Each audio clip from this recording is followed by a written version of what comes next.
you could be so bold. The Imperial Senate will not sit still for this. Don't act so surprised, Your Highness. You weren't on any mercy mission this time. Several transmissions were beamed to the ship by rebel spies. I want to know what happened to the plans they sent you. People are always asking me if I know Tyler Durden. 3 minutes. This is it. Ground zero. Everything's a copy of a copy of a copy. In 2 minutes, primary charges will blow base charges and a few square blocks will be reduced to smoldering rubble.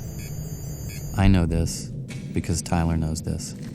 The opening act, why is it so important? Well, for starters, it sets the tone for a movie, and in the age of streaming, it could be a major differentiating factor in determining whether the audience watches a film till the end. I'm ready. Let's do it right now, right here. I love you, pumpkin. I love you, honey bunny. Everybody be cool, this is a robbery! Hence, it's not really a surprise that the best movies have the greatest opening acts. In this video, we analyze 3 of the finest opening acts ever in a movie and try to find out what makes them so.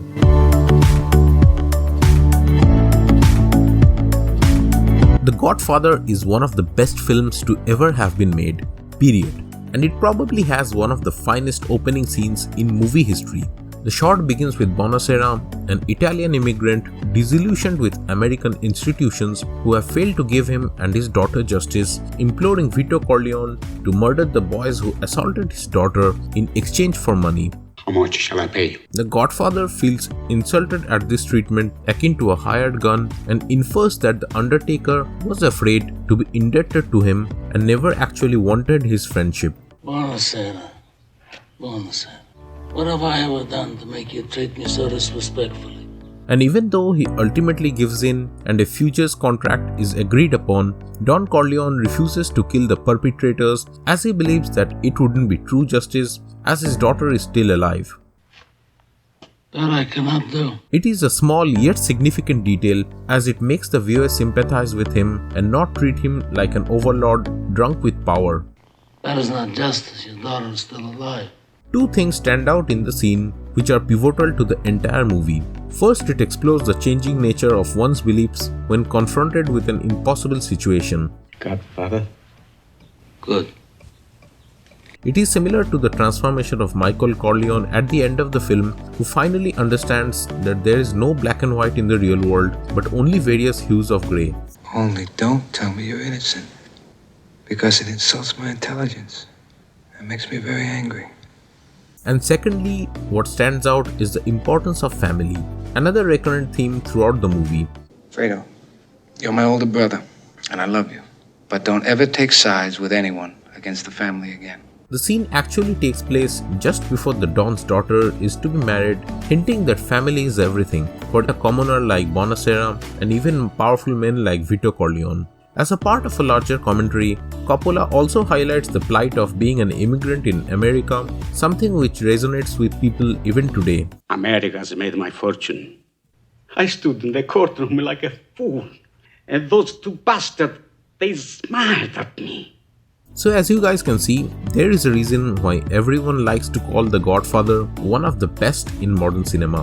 By the way, fun fact, although there have been many interpretations of the cat held by Marlon Brando in the opening scene, it was actually a stray that was found by Francis Ford Coppola while on the lot at Paramount. We're not murderers, in spite of what this Undertaker says. Nolan redefined the superhero genre with his Dark Knight trilogy, and it's no surprise that the best film of the trilogy had one of the best opening scenes in movie history.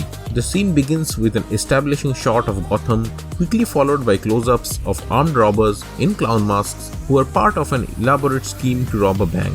All this is accompanied by a beautifully composed soundtrack by the legendary Hans Zimmer, which heightens the tension in the scene. As the robbery is going on, with specific members carrying out designated tasks, the masked burglars converse with each other about the Joker, the guy who planned the heist. Ultimately, the group starts killing each other one by one until only the Joker is left standing. Funny, you told me something similar. No! Now why is this scene so great? Nolan chooses to put everyone in a clown mask to distract the audience from the fact that it is a comic book movie and instead chooses to let it play out like an edge-of-your-seat thriller and springs his reveal at a time when you're least expecting it. Whatever doesn't kill you simply makes you stranger. The scene also offers us a peek into the mind behind the madness. Although the Joker claims to not plan things ahead, he comes across as a brilliant planner, using game theory to get rid of most of the henchmen without him having to do anything. No, I killed the bus driver. What happened to the rest of the guys? Just like he's one step ahead of the Caped Crusader throughout the movie, it also illustrates how the Joker doesn't really have any ideals or rules and is willing to sacrifice anything and everything just for the sake of it. We see this repeated many times throughout the movie, again and again. Why so serious? It says a lot when a Batman movie doesn't feature Bruce Wayne in the opening shot. It is clearly a Joker movie that has Batman in it and not the other way around. By the way, a fun fact.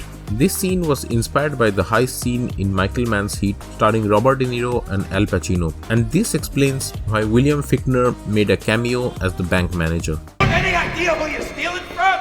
You and your friends are dead! And last but not the least, we will explore the opening scene of 2009's Inglourious Basterds. The 19 minutes long introduction of Colonel Hans Landa was basically a masterclass in building tension with a single scene. It begins with Landa paying a visit to a dairy farmer in the idyllic French countryside who has been suspected of sheltering a Jewish family. Now, countless viewings of various films on Nazi horror has conditioned our brain to think of Nazis in a certain way. It will take more than that. I'm sure you're right. And the brilliant filmmaker that Tarantino is, he uses it to play with our minds. You know there is something inherently wrong when the Nazi officer goes out of his way to be super polite. But you're aware of what they call me. What are you aware of? Consider for a moment the world a rat lives in. And the way he gleefully gulps down a glass of milk. There are also subtle shifts in tone, like when Landa changes from French to English, or when the expression on his face suddenly changes, or when he suddenly pulls out a cartoonishly huge pipe out of the blue. This happens right till the end of the scene when he almost pulls the trigger on Shoshana, the daughter of the Jewish family, but changes his mind at the last moment. Just like he switches his allegiance at the end of the movie to assist in Hitler's assassination. Hans Landa appeared in chapters 1, 3, 4 and 5, the most of any character in the movie. And the opening scene really did succeed in crafting the mood and atmosphere required for the film. I am glad that Tarantino decided to go with Christoph Waltz instead of DiCaprio, because 10 years later, it's impossible to imagine anyone else playing the Jew hunter. All I have to do is pick up this phone right here, inform the cinema, and your plan's kaput. Now, I learned a lot while making this video. Do you guys have any other favorite opening scene you want us to analyze? Let us know in the comments below. Thanks for watching. Please subscribe and give this video a thumbs up if you liked it. Click on the little bell icon to be notified whenever a new one comes out. Don't forget to share this video with your friends. I will see you guys next time.